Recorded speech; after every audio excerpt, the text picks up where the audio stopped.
আশ্চর্য ঘটনা, আমেরিকা এয়ারপোর্টে একজন নারী আছে যিনি নাকি তরেনজো নামের একটা দেশ থেকে আসছে, অথচ এই দেশ নাকি পৃথিবীতে কোথাও নাই। এই দেশ নাকি কোথাও এক্সিস্টই করে না।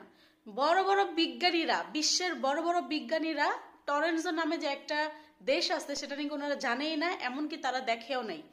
তারা পৃথিবীর কতটা দেশ আছে, কতটুক এক একটা দেশে কতটুক করে জায়গা সেটা পর্যন্ত তারা জানে, মানুষ কতজন সেটাও তারা জানে, অথচ টরেনজো নামের যে একটা দেশ আছে সেটা নাকি তারা জানেই না।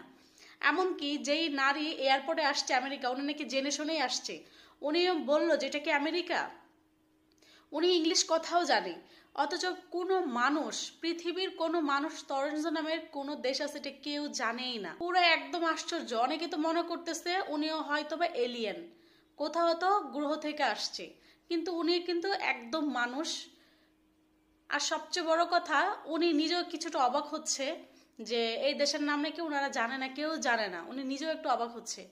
আশ্চর্য ঘটনার এখানে আরো কোনো কাহিনী আছে যেটা অনেকেই জানে না, তবে নিউজগুলো এমনভাবে ছড়াইতেছে যে উনি নাকি ভিন গ্রহ থেকে আসছে, সেটা কেউ জানে না। উনি আদৌ মানুষ নাকি, কিন্তু উনি তো মানুষ ভাই, তারপর আপনারা কেন এই কথাগুলো বলতে